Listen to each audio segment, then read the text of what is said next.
பெரும்பாக்கம் சதுப்பு நிலத்தில் பயங்கர காட்டுத்தீ. கொழுந்துவிட்டு எரியும் தீயை அணைக்கும் பணியில் வனத்துறை தீவிரம்.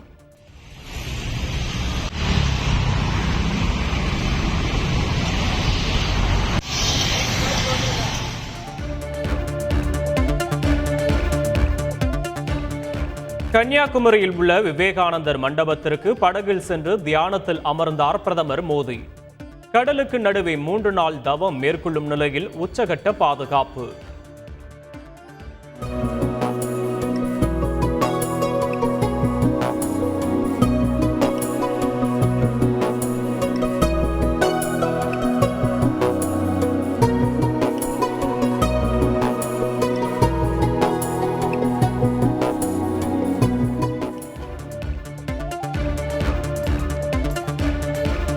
கன்னியாகுமரி பகவதி அம்மன் கோயிலில் பிரதமர் மோடி தரிசனம். கோவில் நிர்வாகம் சார்பில் வஸ்திரம் போர்த்தி பிரசாதம் வழங்கப்பட்டது.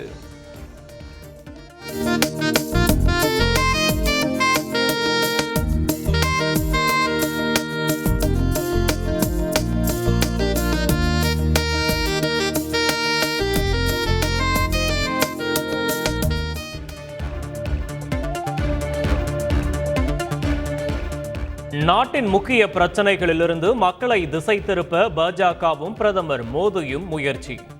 காங்கிரஸ் தலைவர் மல்லிகார்ஜுன கார்கே குற்றச்சாட்டு.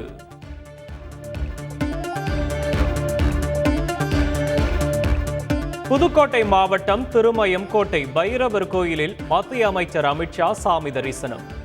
ராஜராஜேஸ்வரி சத்தியகிரீஸ்வரர் ஆலயத்திலும் வழிபாடு மேற்கொண்டார்.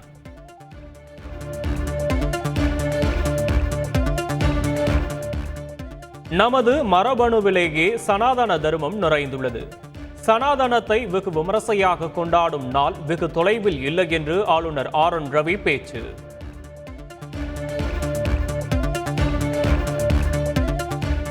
நாடு முழுவதும் 7ஆம் கட்ட மற்றும் இறுதிக்கட்ட தேர்தலுக்கான பிரச்சாரம் ஓய்ந்தது.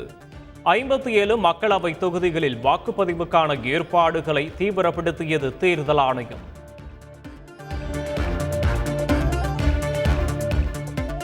இடைக்கால ஜாமீனை மேலும் 1 வாரம் நீட்டிக்க கோரி டெல்லி முதல்வர் கெஜ்ரிவால் தரப்பில் மனு. அமலாக்கத்துறை பதிலளிக்க டெல்லி CBI சிறப்பு நீதிமன்றம் உத்தரவு. பிரஜ்வல் ரேவண்ணாவின் டிப்ளமேட்டிக் பாஸ்போர்ட்டை ரத்து செய்யும் விவகாரம். பிரஜ்வல் பதிலளித்த பின்னரே அடுத்த கட்ட நடவடிக்கை என வெளியுறவுத்துறை தகவல்.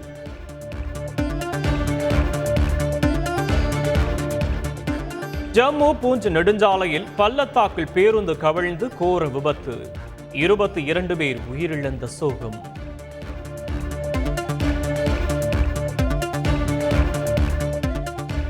அரசு பணி தேர்வுகளில் தமிழ் மொழித்தாளில் 40% மதிப்பெண் பெற்றால் மட்டுமே பொது அறிவு திறனறிவு தேர்வு மதிப்பீடு. தமிழக அரசின் அரசாணையை உறுதி செய்தது சென்னை உயர்நீதிமன்றம்.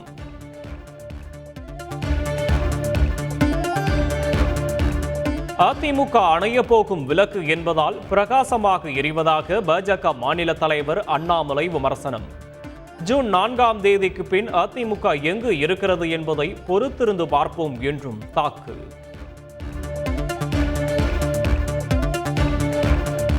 தந்தை கடனை திருப்பி செலுத்தாததால் 19 வயது மகளை கூட்டு பாலியல் செய்த கொடூர சம்பவம். 5 பேர் மீது பெரியகுளம் மகளிர் காவல் நிலையத்தில் வழக்கு பதிவு.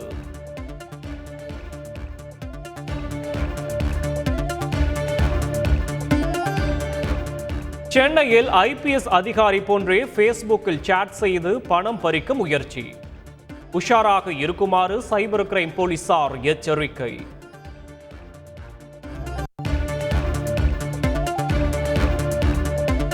ஸ்ரீவில்லிபுத்தூர் கோயில் திருவிழாவில் நடந்த கொலை வழக்கில் பெண் காவல் ஆய்வாளர் ஜாமீன் கேட்டு மனு தாக்கல். விசாரணையை ஜூன் 3ஆம் தேதிக்கு ஒத்திவைத்தது உயர்நீதிமன்ற மதுரை கிளை.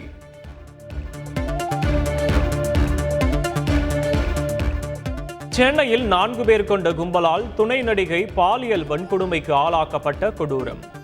பிரபல நடிகரின் கார் ஓட்டுநர் உட்பட 6 பேரிடம் விசாரணை.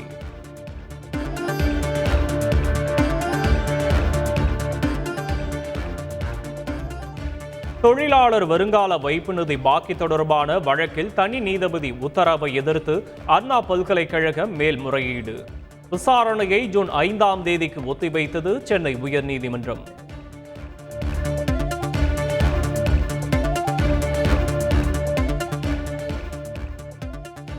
நெல்லை டவுனில் சாலையோர சமோசா கடையில் சமையல் எரிவாயு சிலிண்டர் வெடித்து சிதறியதால் அதிர்ச்சி.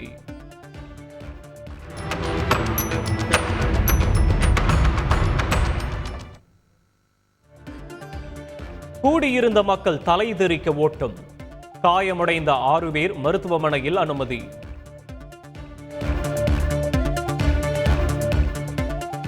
வேலூர் அருகே குழந்தைகள் கண்முன்னே தந்தை தண்ணீரில் மூழ்கி உயிரிழந்த சோகம். தந்தை மூழ்குவது தெரியாமல் சின்னஞ்சிறு குழந்தைகள் வீடியோ எடுத்ததால் சோகம்.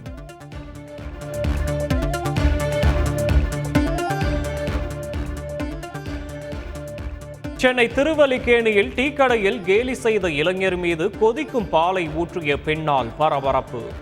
பழிக்கு பழியாக பெண்ணின் கையை உடைத்த இளைஞரும் காயமடைந்த பெண்ணும் மருத்துவமனையில் அனுமதி.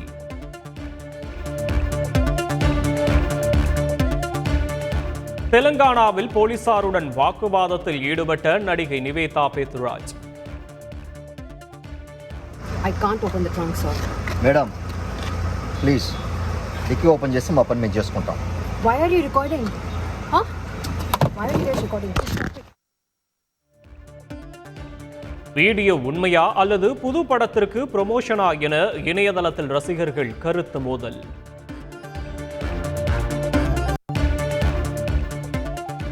சென்னை கடற்கரை செங்கல்பட்டு இடையே ரயில் போக்குவரத்து ரத்து. பராமரிப்பு பணிகள் காரணமாக வெள்ளிக்கிழமை மற்றும் ஜூன் 4ஆம் தேதியன்று ரத்து என தென்னக ரயில்வே அறிவிப்பு.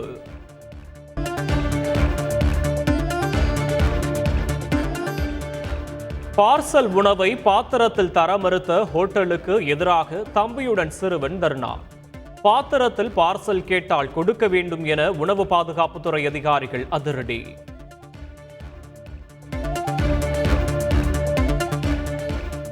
புதுச்சேரியில் அரசு மற்றும் தனியார் பள்ளிகளுக்கு ஜூன் 12ஆம் தேதி வரை விடுமுறை நீட்டிப்பு. வெயில் தாக்கம் எதிரொலியாக பள்ளிக்கல்வித்துறை அறிவிப்பு.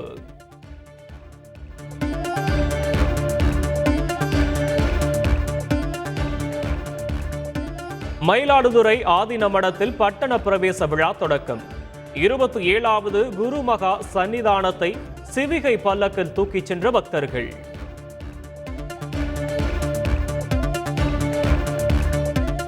தொழிலதிபர் முகேஷ் அம்பானியின் இளைய மகன் ஆனந்த் அம்பானிக்கு ஜூலை 12ஆம் தேதி மும்பையில் திருமணம். திருமண அழைப்புதல் வெளியான நிலையில் சமூக வலைதளங்களில் வைரல்.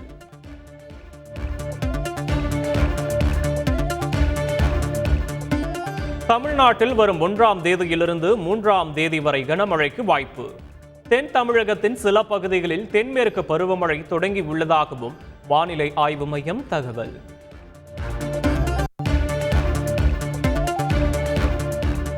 மருத்துவமனைகளில் பணம் செலுத்தாமல் சிகிச்சை அளிக்க 1 மணி நேரத்தில் ஒப்புதல் அளிக்க வேண்டும். மருத்துவ காப்பீட்டு நிறுவனங்களுக்கு IRDAI உத்தரவு.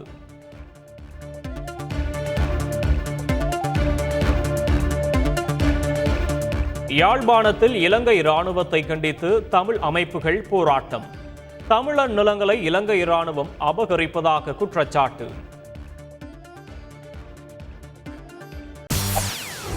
செய்திகளை உடனுக்குடன் தெரிந்து கொள்ள உடனே சப்ஸ்கிரைப் பண்ணுங்க.